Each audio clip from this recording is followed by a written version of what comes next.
Hello and welcome to the Behind Closed Doors podcast. My name is Elise Carr, and I'm so grateful that you've joined us in this space. Behind Closed Doors is all about the types of conversations that we only usually have with our best friend, our partner, our counselor, our coach. And sometimes it's the conversations that we don't actually have with anybody else at all. The women that are interviewed in this space are all women that are making a difference to the planet. They're women that are inspiring and empowering. The intention is that you too will feel inspired and empowered by these conversations. So grab a cup of your favorite drink, pop your feet up, and enjoy this episode of Behind Closed Doors. Today's guest is the woman behind StellaMuse. Known as the Pioneer of Yoni-Heart-Mind Power, she mentors, counsels, and advises your journey from awakening within through sacred guidance, sacred sexuality, spirituality, and soul. With unwavering presence, fierce dedication, and spirited insight, she guides inspirational souls on a purpose-driven mission away from fear and delusion and into courageous love and mental clarity. She is a dedicated student of the esoteric mysteries and a certified Tantra practitioner, Reiki master, and holistic life coach, as well as a writer, speaker, model, and artist. Hello and welcome, Elise Carr. Thank you, gorgeous Alicia. It's lovely to be here. Oh, I'm excited for this deep dive conversation. I think I say that with nearly everyone. I'm like, oh, this topic's amazing. But that's how it should be, right? Yeah. You need to have some kind of spark kind of ignited within you when you have someone on to share. And I think that's part of the beauty of what this platform is, right? Yeah, absolutely. And it's just fun. You know, I learn just as much as I'm sure the listeners learn most of the time. Yeah, well, we're always students. I believe that. Even if we're a master of something, we've got to be humble because there's so much to learn. Really, I mean, we know nothing. Let's get real. Yeah. So it's best if we come with an empty cup, I think, in some ways, but, you know, the full heart to give. Absolutely. There's a quote that I love, and it's something like, wisest is she who knows that she does not know. Oh, yes. Very true. I love that. Yeah, me too. All right, lovely. We have some beautiful topics to dive into. We are going to chat about Tantra, sacred sexuality, spirituality, and illusions and glamorous blocking your truth and unique essence. Love it. Where do you want to start first? Yeah. That was my next question to you. Let's go Tantra. I've not explored this space for myself and my relationship just yet, and it's something I've been wanting to do for a very long time. So let's get into the juiciness of that.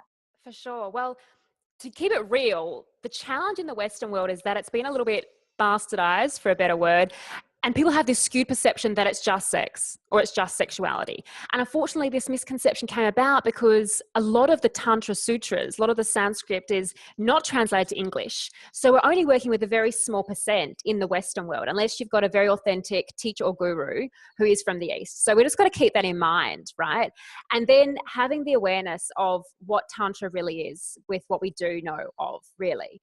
And the word itself, if we just look at that, Tantra means to weave, to expand and unify, to get to oneness. So when we're talking about this weaving together, we do look at that as weaving the sexual element or the body with spirit, not avoiding emotions. The beauty of Tantra is that it embodies duality. So we look at something like the masculine and the feminine, or Shiva Shakti, which is God, goddess. We look at day and night. As we know, we can't have one without the other. So just like you've got challenges in your relationship and you've got beautiful, amazing times, just like within yourself, you might have things you want to work on, other things that you think you're just a shining star at. This is normal. In Tantra, we embody and embrace everything. It's a celebration. If we look at this, like you said, you have an experience in your relationship. If we look at it, you know, with your relationship, let's say from a sacred sexual perspective, we merge genitals. So if you think of like hands in prayer, the base of the palm is like the genital connection. When the whole hand, but not the fingers, is touching, we've got heart connection. But when the fingers touch at the top, we've got like, you know, a mind, a consciousness connection. When your hands interlace, as they are the two holes, you know, still whole unto themselves, uniting in that oneness, we've got a connection of oneness, of unity, of unification. And that's when you've got that whole one soul, one love concept. That is the creation of ultimate Tantra. That's what we want to work towards. And I work with women or men or couples, those who want to be in a relationship but aren't yet. It doesn't matter. And Tantra can cover many guises, whether it's people that come to me from a place of disconnect within themselves, from sexual abuse, sexual trauma, or perhaps they feel they're not performing the way they'd like to. There could be anything there that's kind of stuck within them on a physical or emotional level, even on a mental capacity. We work there. Other times, let's say a couple might come to me and they're deeply in love, but they might be, let's say, in the honeymoon phase or the infatuation phase where there's so much amazing love making. They think it's brilliant, but all of a sudden they're like, hang on, we want to go deeper. So I help them kind of, and we're going to touch into this more, but help them break through some of the glamour and the illusion of going, everything is just physical. We are just perfect. No, you might be connecting on the physical level, but there's an emotional level, there's a mental level, there's a soul consciousness level that we also want you to work on kind of connecting with that beloved within yourself as well. So that's just a taste of, how many different avenues and different people comes with different scenarios. And it's really bespoke. Depending on what that person, what that couple comes with to me is how I'm going to show up and serve them. But I will just add in, everything I do is fully clothed and there's no genital touch. There's a lot of offerings right now of yoni massage and lingam massage. That's the name for the penis, for the record, and all these kind of things. And I don't offer those kind of things, even though I'm trained in it. It's not something that I want to do because I don't want people stuck in the physical. I want us to love and appreciate that, but just go far beyond it. Oh, that feels really beautiful in the body.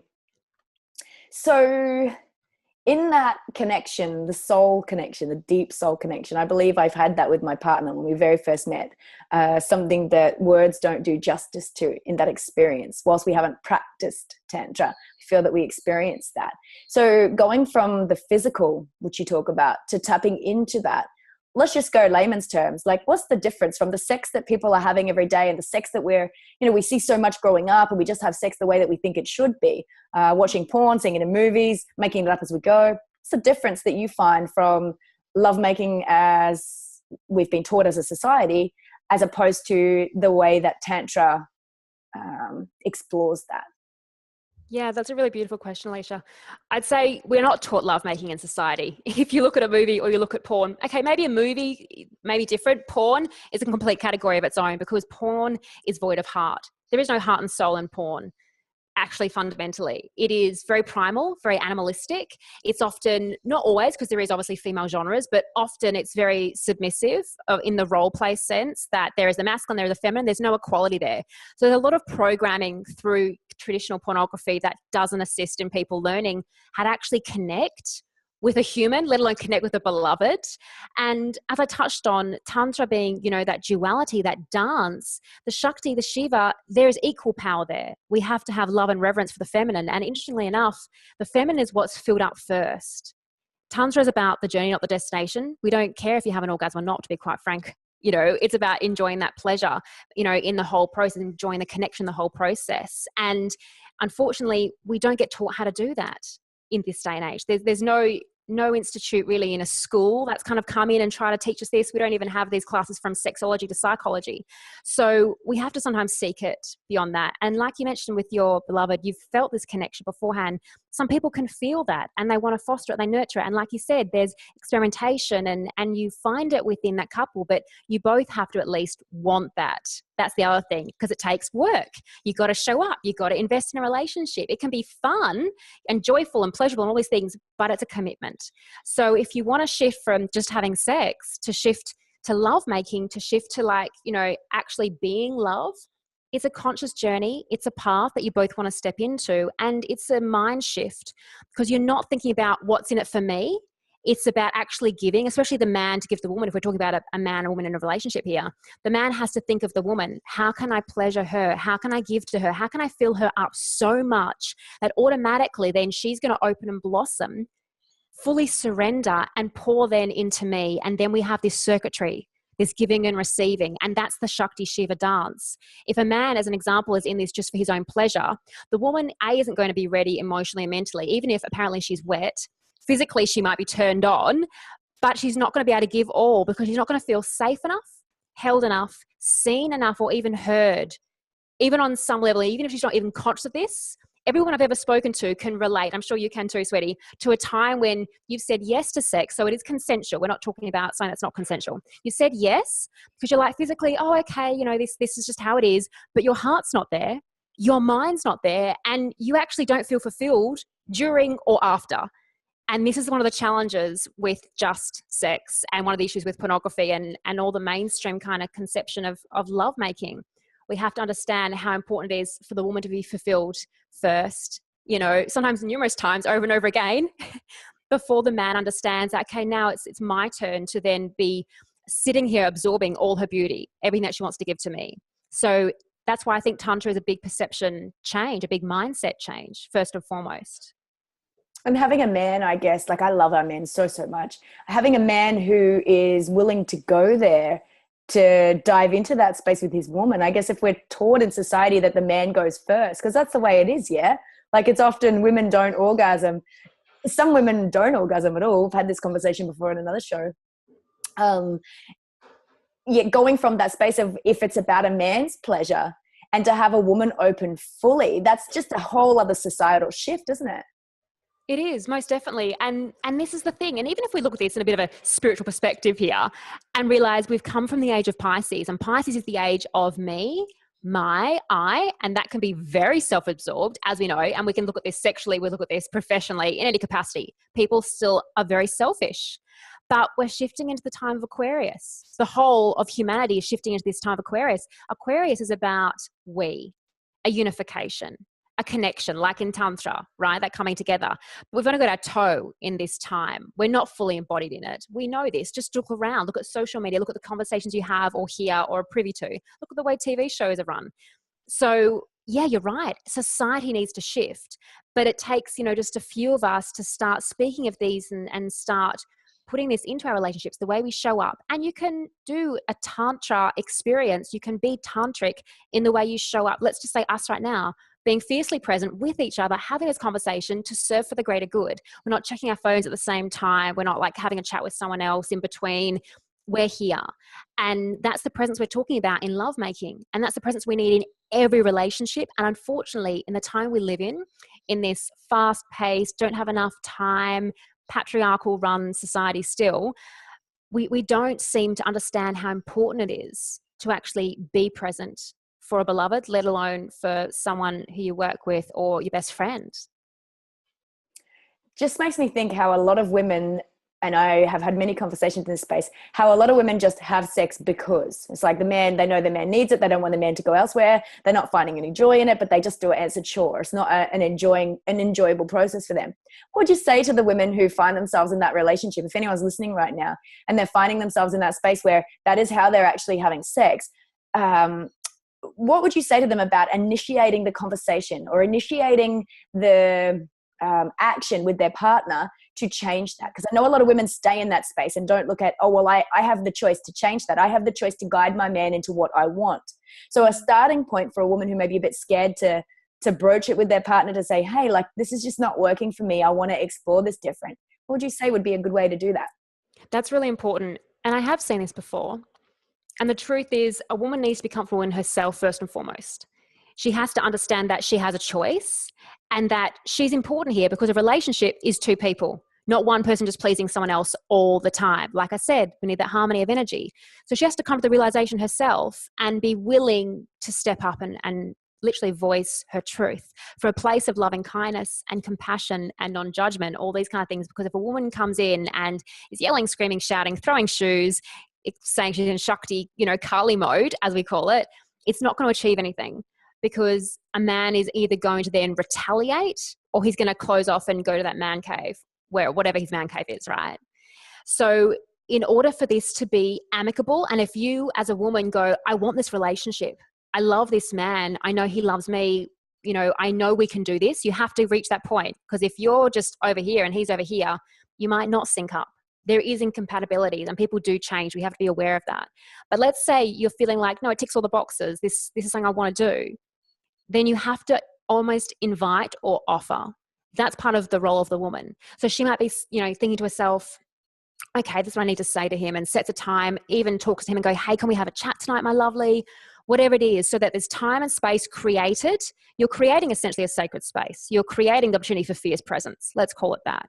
Because you don't want him distracted. You don't want him rushing home and having to then go out to somewhere else, or you've got to bath the children, or whatever it is. Time and space is important for any communication. And once that's established, then she needs to say something like, this is how I'm feeling.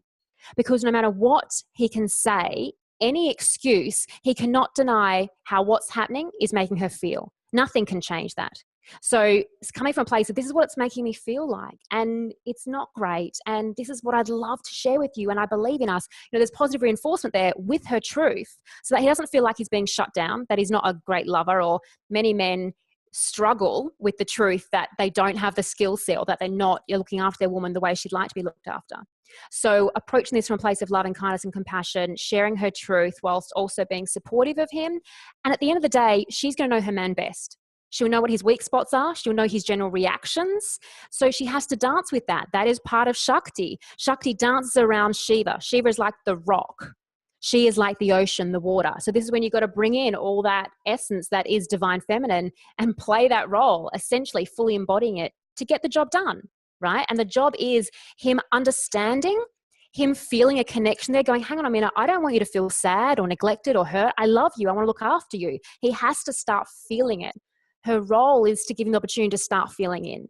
Now, he's either going to respond and be like, okay, let's do something here. And they either go seek some guidance, or they work something out together. Like maybe it's a date night. They start every Wednesday night. We're now going to just commit to us once the children go to bed, or maybe there's no children. So whenever, we'll come home from lunch early and just get on with it on the kitchen table. Whatever it is. And it doesn't just have to be about sex, for the record. It can also be an invitation of him starting to understand that everything for a woman is foreplay. Putting the washing on sometimes, maybe making dinner, maybe making the bed, maybe bringing home some flowers, something spontaneous. There's all different ways that women feel loved and seen and heard. Get to know your woman, what she needs. And she also needs to be able to express that if you can't read her, if you don't know her that well. So there's a lot of communication there, but we've got to remind ourselves that we're on the same team, that we're not trying to attack, put each other down, hurt each other. We want to work together. We want to unify. So we have to do it always from a place of love. Yeah, beautiful. Thank you. Is there anything else in this space that you would like to talk about around Tantra? There's nothing specific other than people understanding that it's actually a way of life. It's not something that most people who commit to it just put on like a pair of shoes. Of course, you can try and go, you know what, this is just too hard basket. It's too much. It's just not my thing. Let's just do the Kama Sutra instead. We'll just buy a book of 101 sex positions. Go for your life. The Kama Sutra is all about pleasure. And it says that is its soul focused. Tantra is much deeper than that. And if you're looking for depth in your relationship, if you want to have a heart connection with someone, if you want to connect with them on a mental space consciously, and understand and feel them and grow together as souls, which means you're going to have to deal with a lot of stuff. You're going to have to work through a lot of baggage and pain and trauma together and be each other's rock sometimes. It's like a marriage because it's a sacred union. And it's a sacred union of yourself with someone else on those lower levels being physical, emotional, and mental to get to soul. So yeah, it's big work. It puts some people off. Other people, they're like, oh my gosh, we are so ready for this. Or we're kind of already partly there, but I know there's so much more we can do. So just be honest with yourself about where you're at, what you want to do, and explore.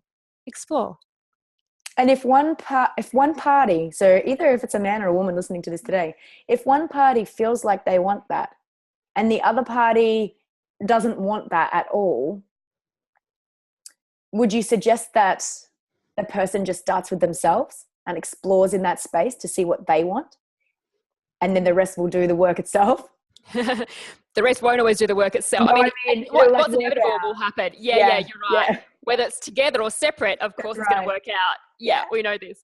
So yeah, you're right. In that sense, if someone has a calling, if they have a desire, if there's something that's speaking to them that goes, this is for you, look into this, get some books, speak with someone that you feel you connect with, that you feel as a trusted practitioner. Absolutely. There's no harm in that. But if your beloved doesn't want to share this path with you, then you're going to reach a crossroads in your relationship where you'll have to have that conversation of, are we going to move together or are we moving apart? That's always tricky, because when someone's growing and expanding, even on the conscious path, whether it's Tantra, yoga, Buddhism, whatever it is they're exploring, if the other is comfortable in their bubble and someone's going to keep progressing, that person who's progressing either has to dim their light to meet the other beloved who's not wanting to move. And then we know there's only so long you can suppress light for. It's eventually just not going to be possible to suppress it. The other person will have to then, grow with them and go, okay, wait for me, I'm coming, I'm going to do the work. And if this person who's advanced is patient and will want to step into part of a teacher-mentor role as well as being beloved, they can help guide and train and work with their beloved. But it's tricky. It's really tricky. And we see this in relationships all the time. That's why we have to understand sometimes we grow together, sometimes we grow apart. But either way, it's going to take work. Sure is. Always. I like that. When you reach one destination, like we're talking about at the start, it's like, oh yeah, I'm here now. No, next level. Let's go. And there's always depth, isn't there? You know, I reached so many levels in my space. It's like, wow, this is cool. And then it's like far out. Just mind blown that we can go again and again and again. Super cool sharing. Thank you. Okay, so let's dive into sacred sexuality, spirituality. For sure. This doesn't have to necessarily be too far removed from the concept of Tantra either, you know, and what Tantra is a way of life. I sometimes separate them for people to get their head around it without any, I guess, old ways of being. Some people don't want that. They just want modern. So if we look at sacred sexuality, it means that you're not just having sex, that the sacredness means that you want a connection with heart. If nothing else, even if you don't want to get to mind consciousness, if that's too, you know, out there and it's just like, how do I even get that? I don't even understand. Crazy cakes. So the understanding of having a heart connection, of starting to feel into someone else, of starting to read someone else, read what they want. We're bringing your awareness kind of away from just the genitals and the pleasure and the body and shifting it up to a heart space. So we're getting you to start feeling. So not just feeling pleasure, but feeling from a place of either love or just loving kindness, because we still, well, not personally, but I know people, we as a humanity still have sex without love. Clearly, it's happening all the time. But if you're someone who wants to have promiscuous sex, a one-night stand, or you're in a relationship and maybe it's new so that the love isn't there yet, so-called, but it's building towards something. Okay, you don't have to say I love you, but to have loving kindness with someone and compassion with someone, even just to slow down and take your time and to understand what they want, their needs. We're shifting from me to we. That's about having a sacred connection. And then if you want to weave in the spirituality with that, then yeah, we're going to have to go the next stage up. But baby steps, right? So first and foremost, we're shifting away from just my pleasure, what I want, my orgasm. It's got to feel good. I got to feel turned on, to going, hang on a minute. What do they want? What do they need? How can I lovingly, consciously at least as well, you know, give that to them, assist them, be there for them, and make this a beautiful experience as well as a sexy experience, if that kind of makes sense. It does. It makes awesome sense. It just makes me think, if we want to, I'm just going to use the term, if we want to fuck instead, rather than constantly make love, how do I want to word this? So the connection, the depth, we can have in any space, right? It doesn't matter what kind of sex we're having. So if we want to go from the connectedness with a, I don't know how else to word this, but with a fucking, how do you add that in? How do you add that consciousness and that awareness and that sacredness into, rather, again, just having pleasure?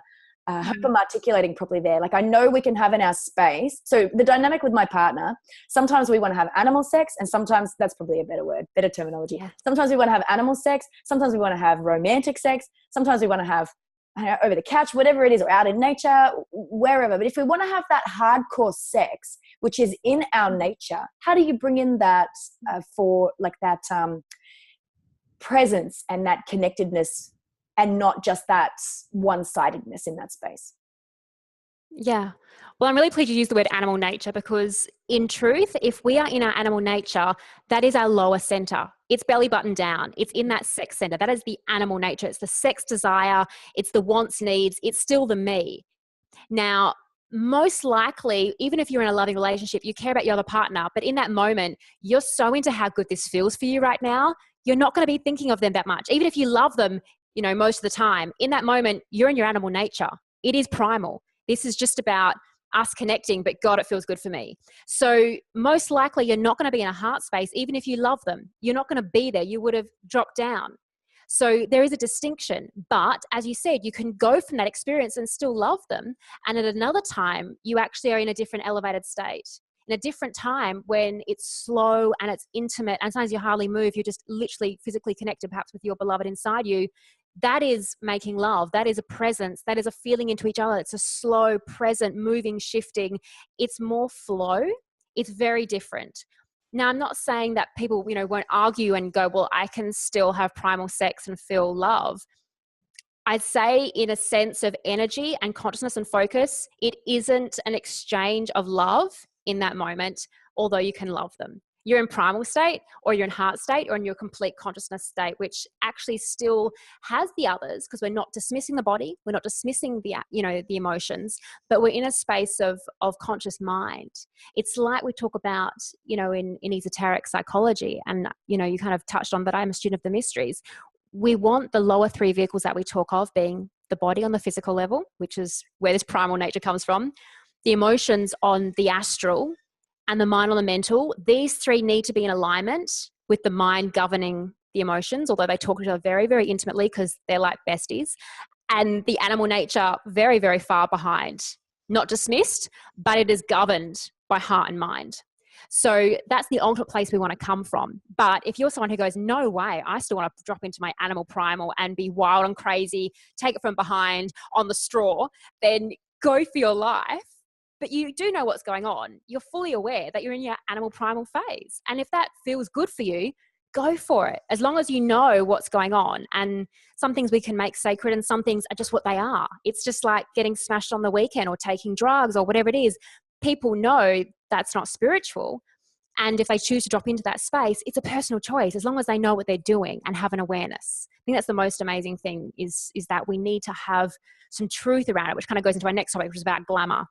We glamorize and we put these illusions out there and try and convince ourselves that certain things are spiritual, and often they're not. We got to be real with ourselves here. So it doesn't mean you can't practice spirituality, but someone who's a devout spiritualist won't drop into animal nature. They won't succumb to, oh my God, I really need that red wine tonight. Or God, I just want to have sex right now. They just don't. They can control it. I'm not saying that they don't perhaps have intimate relations, but they are in 100% control of that, and they never drop into that mode where they are controlled by the inner animal nature that just overtakes them, So how does that work then? Just in that, I just want to go a bit further in that. How does that work when you're talking about having a wine? Is there two, in your opinion, in your experience, are there two types of consciousness that you're talking about there? One, you can have a glass of wine and you're in total control, and it's because you want to, and it's loving and however else you want it to be. The other time is you might go to extremes and be wasted and smashed and messed up, and that's animal. Like, do you find there's two levels in that space? Or do you think in your space, like, do you not drink? Do you find that that's it's just not in line with your values for that higher self? Yeah. Well, there's two parts of that. One, yes, there's numerous levels, because some people can just have one and they go, that's my stop button. And not just because they're driving, because they enjoyed it. It's a pleasurable thing. It's still an animal nature, worldly, physical pleasure. So it's still in that lower nature, even if they're consciously going, stop, because they're able to use their mind. But if they're getting smashed and can't stop, then they're stuck in their animal nature and they don't have a stop button, and there's no consciousness connection whatsoever. For me personally, I was never a big drinker, but once I lived in Paris for 3.5 years, I developed a bit of a love for champagne. And, having a champagne every second weekend with my partner was something that we loved to do, but my body didn't love it. And I wasn't the purest channel I can be, because if we're not aware, alcohol is ethanol. Ethanol obviously affects the mind. There's so many substances out there that affect the mind. And if I want to show up as being the clearest channel I can to serve the greatest, I knew alcohol for me had to go. So even if that actually meant, people aren't going to like this kombucha because there's a teeny tiny percentage of alcohol in that, even though everyone loves it, don't get me wrong, still loved it. But that for me went as well, because I'm just, I guess for some people so extreme, but to me it's just super dedicated. And I don't have negotiable kind of elements within that, because it's important for me to be that clear, way, I suppose. So it's not for everyone, and there's no judgment there. I had to reach that point by myself. It was never asked of me by my master teacher. It was just something that I knew was going to be inevitable at some point with the training that I do, with where my mind needs to be. So I just surrendered to what was right for me. And that's key. And that's what I will always suggest with people, is surrender to what is right for you in this moment. Because where you are now, as you know, beautiful, is so different to where you're going to be in 5 months, let alone 5 years. And some choices you make now are going to shift and evolve. We even know, just for looking at our teens to our 20s to our 30s, it's constant evolution, constant change. So this is why, as with all my work and therefore the way I show up in life, it's keeping that conscious connection, that mind open. So it's free from judgment. It's just knowing what your truth is in this moment. And what my truth is going to be different to someone else's truth. And then we've obviously got, the overarching grand truth, but personal individual truth, we've got to honor that. That's what's important. Agreed. And I know spiritual teachers that also like to have a glass of wine, and then like yourself, people that don't. So I guess, again, like you said, it's up to the individual. I want to go into and I think that's beautiful, like a beautiful part of life, right? We all get to choose what's right for us. I want to go into that where you said about your spiritual teacher. So what is that, your esoteric spiritual teacher? When you mentioned that, where are you going with that? Yeah, I mean, we've all had many teachers, and people can be teachers for us along the way, as we know. But yes, at the moment, I'm training with an esoteric teacher. And for me, it's been very challenging to find a teacher throughout my journey. I've often spent a lot of it self-teaching because I've never met that right person for me who's genuinely far ahead on the path and who's entirely committed. There's a lot of spiritual people claiming to be spiritual who just live in the astral realm, which is feelings, and working in that space. And for me, I found it really challenging to find the right person who was able to work on every single level and be so authentic, I suppose, and incredibly wise, incredibly knowledgeable, and clearly extremely advanced. So yes, that's what I'm talking about when I talk about that teacher. Yeah. So for the people that are listening that aren't quite sure, the esoteric space, can you go into that a little bit for us? Esoteric work also connects to what some people are aware of as the occult. And everyone's like, oh my God, what is this black magic? No, actually, it's the science of energy, that everything is energy. So one thing that I'm, studying at the moment is esoteric psychology. And in Western psychology, it's very mind-based. There's two parts of the mind. There's the concrete mind and there's the abstract mind. Western psychology focuses on the concrete mind. And if you look at Freud, mother-father issues and kind of going back through that line. Instead of this, esoteric psychology, in really simple terms, wants to cleanse and purify those lower three vehicles I talked about. Your physical body, which means it might be, if we're still keeping it easy to digest, changing the way you eat. Maybe no longer eating meat or certain dairy or alcohol, or not choosing to party, or whatever it is, whatever it is physical that needs to be cleansed and purified for you. And then we move up to the heart space, the emotional space, which is your astral body. Now, astrally, we hold on to things, if you believe, from past life. There's karmic connections there. There's things you have to process that you might have been carrying around with you for a long time.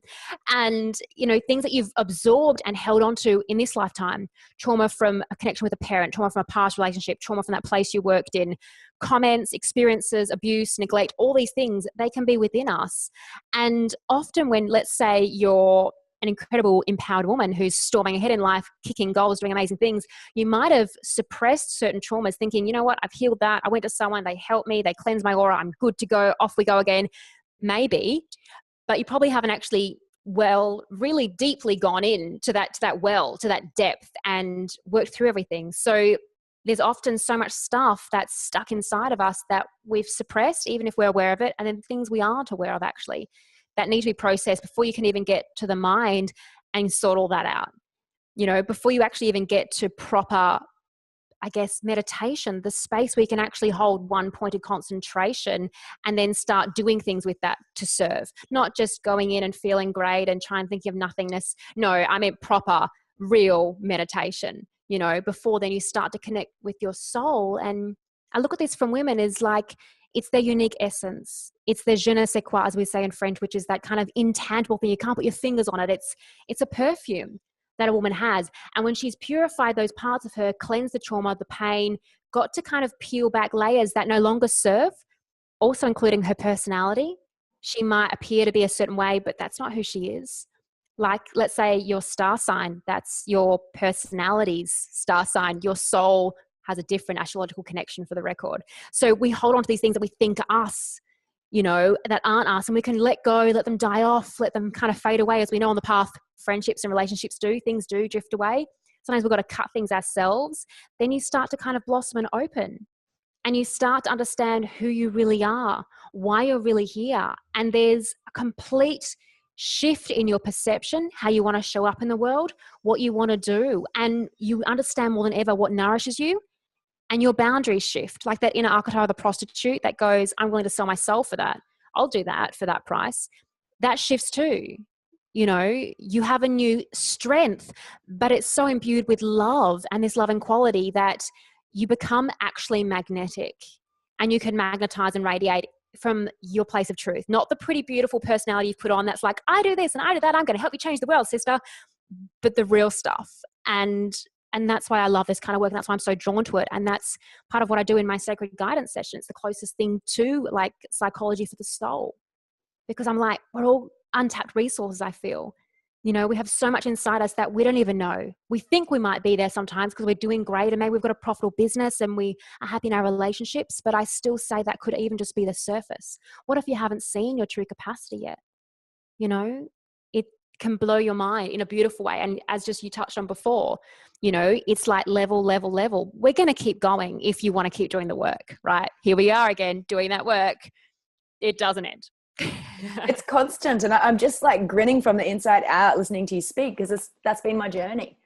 Everything you just talked about, it's the journey. It's everything. It's peeling back those layers. It's tapping into your truth, tapping into your authenticity, tapping into those things that you love, that you want to be a part of, the essence of who you are, peeling back those layers that are the person you thought you were, and tapping into truth. Like that's just been, the last 12 months for me has been diving really deep into that space. I'm very interested to have a chat with you at the end of this, more about the esoteric space. And that interests me a lot. Awesome. All right. So let's go. Illusions. You alluded to it before. We'll go illusions and glamorous, blocking your truth and unique essence. Yeah. Well, this is so connected, because as we learn on the path, and for me doing the esoteric side of things, it doesn't matter if you're curious about Buddhism or yoga or Tantra, as a yoga for the record, whatever it is on your conscious spiritual journey, we have to let go of the illusions and the glamours. And they're kind of similar. An illusion, as we know it, it looks so real. We want to believe it. It's almost like that mirage in the desert. You're so thirsty, you just want it, and the glamours are like, well, just take a look at Instagram, right? And we say glamour because it looks so beautiful and shiny, and part of you goes, I want that. Is it going to nourish your soul? Hell no, sister. Is it going to make you feel good for a very short space of time, and then once it's finished, you're going to want something else? Yes, it is. That's exactly what's going to happen. You're constantly going to want more and more and more. So we have to start separating from what we think we want to what we actually need, or what we feel we want is often the point, because we're sometimes dropping into that feeling space. And this is the primal thing again, right? So we kind of come full circle in the sense of we want to shift from the primal nature of give me this, I need that, she looks so amazing, why can't I have that? Whatever it is, coming from the animal space to having a heart-mind connection, to start actually feeling like, you know what, I actually don't even need to go on social media. I'm going to have a social media detox. Now, how bizarre is this? This thing didn't even exist years ago, but we have to talk rationally in the real world, which real world we say here. The real world is an illusion. It's fabricated. And I say this from having been in the modeling industry since I was 7. I'm 33 now. I've been part of this machine for a very long time. I understand how magazines work. I've also done time in magazines when I was a journalist. So we have to understand that things we see are packaged. Television shows are called programs. They are programming us. We're aware of this. We just sometimes forget. And also we just want to feel good. So we succumb and we fall back into it. And it's like, what sugar does to the body. Sugar is like cocaine. Television shows, Instagram, social media, all these things just keep filling up your cup of illusions, and you're just swimming in it. You are swimming in it. And it makes it really challenging to actually see truth. So in order to get past the illusions and glamour, we need to create time and space to be able to connect with our truth. And the way that most of us may have heard of is meditation. And this means setting time aside, even if it's for 5 minutes. And it doesn't even need to be proper meditation. You don't need even to listen to a guided recording or anything. It could just be sitting there going, I'm not going to look at my phone. I'm not going to do anything. I'm just going to close my eyes and I'm just going to feel my belly breathing. Beautiful, big, inhale, Buddha belly flopping out. And then, exhale, drawing that gorgeous belly back to your spine. And just being present with yourself without external stimulation, because all the illusion and glamour is external, and it forces you to focus so much on your body. That's why we have body issues. That's why we have body image issues. This is why we have so many complexities that even end up becoming psychological illnesses, because we're so focused on our body. We need to shift into where our real beauty is. Some of the most beautiful people in the world wouldn't be called conventionally beautiful because they may not have that symmetrical face and the luscious, breasts or whatever it is, or the amazing biceps that the guys have. But their heart is so open and so radiant that you are in their presence and you just feel something. And it is absolute true beauty. And this is where we need to shift our perception once again, as I've kind of touched on throughout this. It's not being sucked into that vortex, the matrix, the illusion, and start to feel what's true. And sometimes you've got to ask yourself in that moment of contemplation, what is my truth?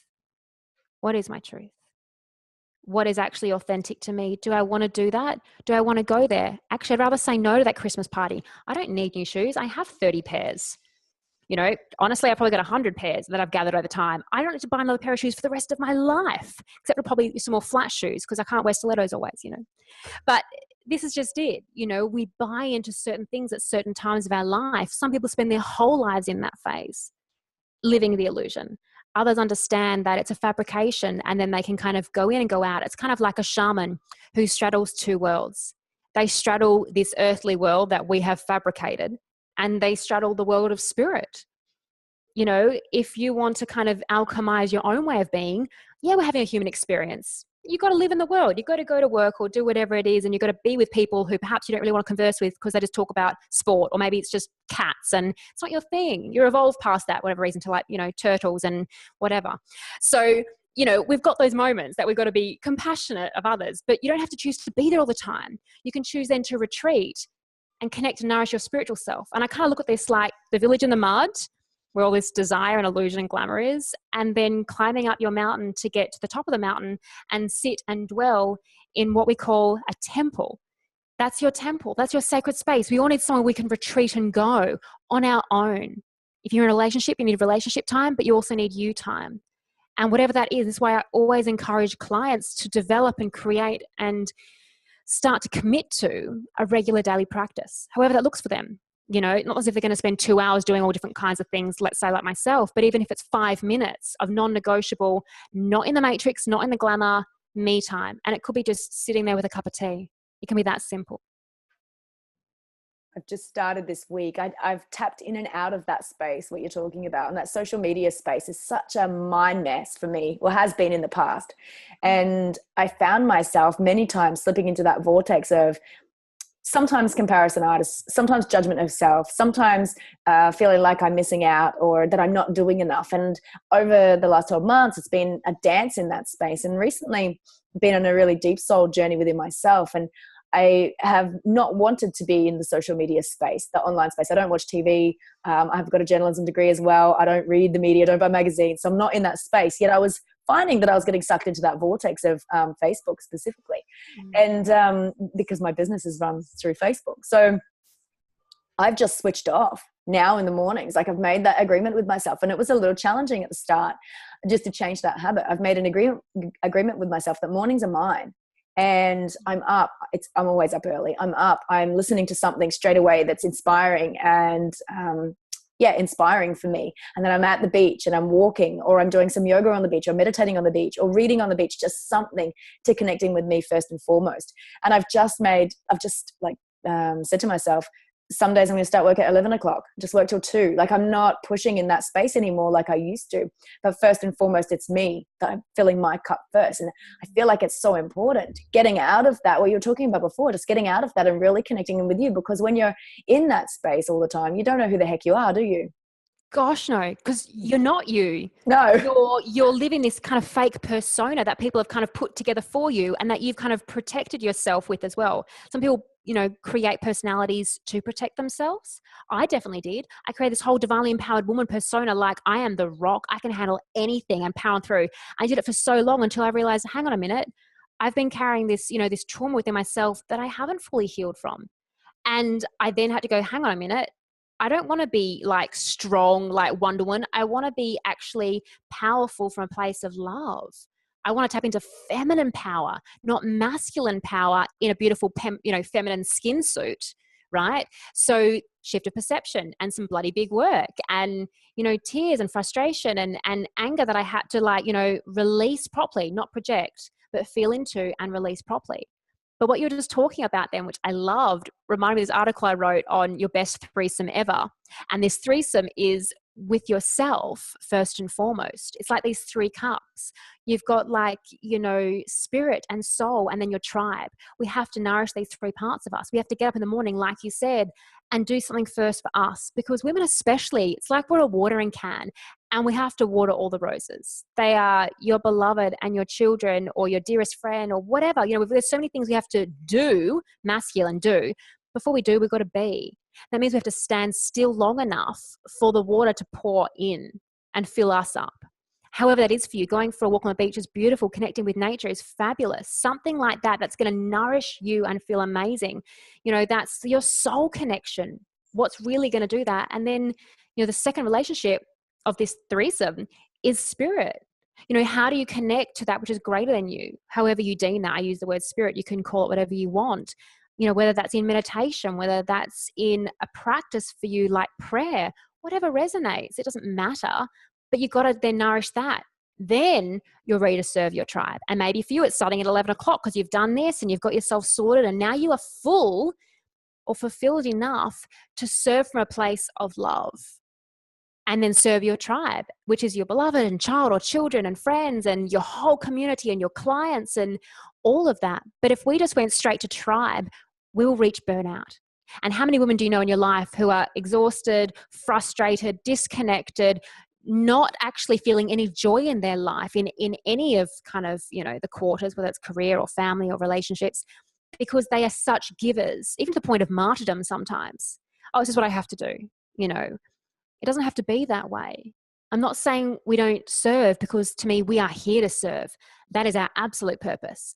But we have to do the work on ourselves first to be of the greatest service. Otherwise, we're just kind of rocking up like a half-baked cake. No one's going to eat a half-baked cake.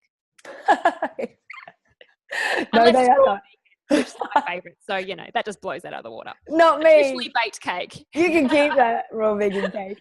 I love it. And something I hear a lot, so I work with a lot of women as well, and something I hear a lot is, I don't have time for that. I have too many kids, or I got to work, or I got to do that. And I just want to put it out there that I didn't come to this space, and I'm sure you didn't either, Elise, and just go wake up one morning and that's it. This is how it's going to be. Like, it's taken me so much within my space, clearing out the mind, the NLP work, the timeline therapy work, the heart space work, the diving into the dancing eros, the womb space, all of that to get to a point where I am number one in my world, yet still I was doing things that weren't serving. So to come into that space, like to make that time for self, it's a non-negotiable. And I think I don't resonate or agree with, I don't have time for that. Yes, I know some women have 5, 10, 15 kids, and that's challenging. Yet we all have a moment where we can take time for us, whether it's this, 5 minutes before we go to bed or 5 minutes when we wake up. Mine for me now, it's like 2 hours minimum. And like you said before, 2 hours for you. But it took time to get there, because I had to see for myself, and I'm sure it was the same for you. Correct me if I'm wrong, but I had to realize my own worth first. And I had to realize that in being number one in my own world, I am number one in my life. And I talk about this, I know sometimes it rocks people as well, because like you say, be of service, be of service. My belief is you're number one first, then, like you said, you can have the relationships with everybody else.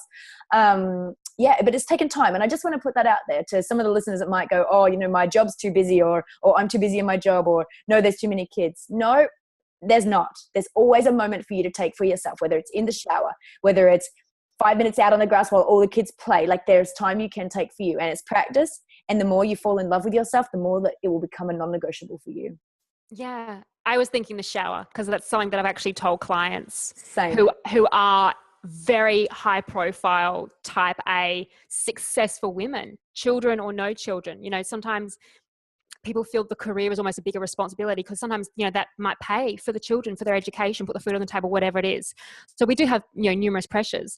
But you're right. It's just actually being aware of how we spend our time. Because perhaps we're on Facebook too much, or we're watching rubbish television, or we're reading a trashy magazine, or, there's time that we actually are spending that isn't nourishing, that we could then switch for something that is going to nourish. So it's being aware of A, how you use your time, and then B, okay, how do I create the little windows for me? I'd say that's kind of something that we can all learn from. And as we've both said, we had to do this as well. You had to understand that belief in self, that self-worth was so invaluable. For me, I had that belief in self, and I'm very grateful my mum helped instill that. That was kind of like one of the biggest gifts I think I had. but it was not feeling guilty was more of a thing for me of, you know, is it okay if I don't work and go to yoga or do 2 classes back to back or take a long lunch break or talk to my best girlfriend who lives on the other side of the world, you know, or in a different city instead of work. And I guess because I've not always, but nearly always now be my own boss, it's like other people are working this time to this time. Should I be doing that or should I just be somehow being busy, you know? And it's, once again, it was a glamour. It was an illusion that I had to break and go, hang on a minute. Like you said, you sometimes work 11 till 2. It wasn't how many hours I was going to sit in my practice with clients or doing prep work. It was actually the quality I was putting out.